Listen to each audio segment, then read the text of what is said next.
Chapter 1. A wise man said after being told of his impending death from a terminal illness, "I lived my life exactly the way I chose, and I intend on living my death the same way."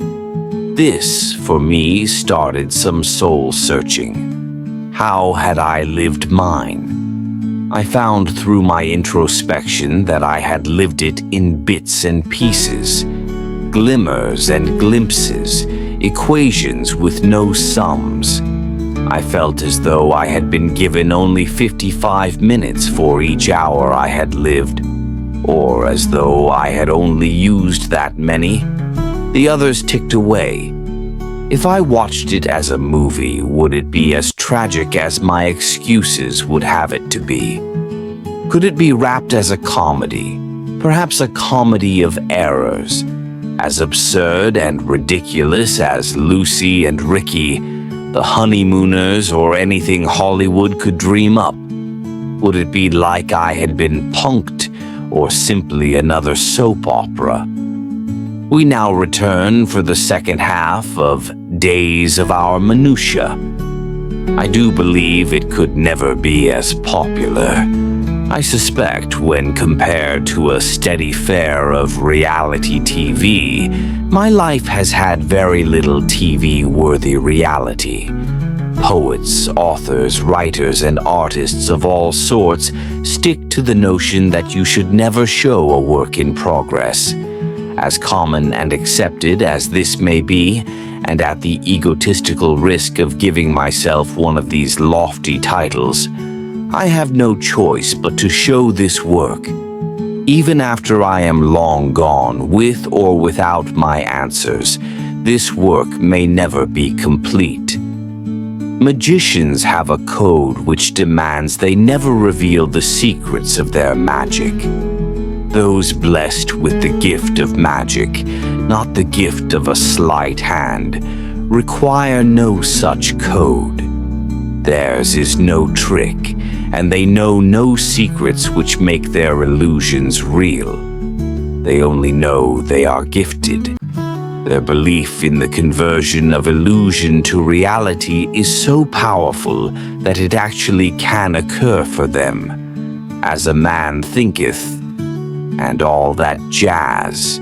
Since I'm not dexterous enough to be a prestidigitator, and since my belief in magic is not strong enough to make anything happen, the writing of this text is an exercise designed to put my belief in magic, or miracles, to the test.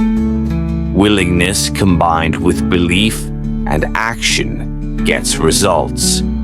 In this case, miracles or magic, which can make a difference or affect change in my life. I really am not sure how to go about saying whatever it is that I think is so important. I have been accused of being long-winded. However, I have collected some really entertaining tales, which I am certain would hold my attention if I was to hear them from someone else. More importantly, somewhere in these rambling, disjointed remembrances of mine lies an answer for me, an explanation or reason for my position in this world, something to help me make sense of it all. I suppose the way to get to it is to simply tell the tales. I must clarify up front that, although I am in the throes of an existential crisis, which has led me here to finally put pen to paper, I use the term crisis hesitantly. I consider myself a fairly spiritual man. I do not question the existence of a higher call. I get the idea of a higher purpose, and have even devoted a portion of my life to defining what that purpose is for me. I've battled and beaten a number of my own demons, and skated death way too many times. I'm not so vain as to believe I could have done so without divine providence and intervention. The issues I am wrestling with now are more related to the confusion I feel about the seemingly minimal long-term impact these triumphs have had. No matter my efforts, sincerity, willingness, or the growth I have attempted, exercised, or exhibited, ultimately my results tend to be the same. Circumstances come full circle.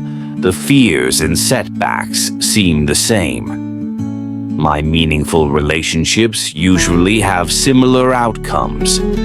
Peace, popularity, property and prosperity, and visions of family and community tease me, then are gone away once more. It has always been this way, and to lose the mustard seed of faith I have managed to call on when needed, or when I couldn't do it myself, would most certainly signal my demise.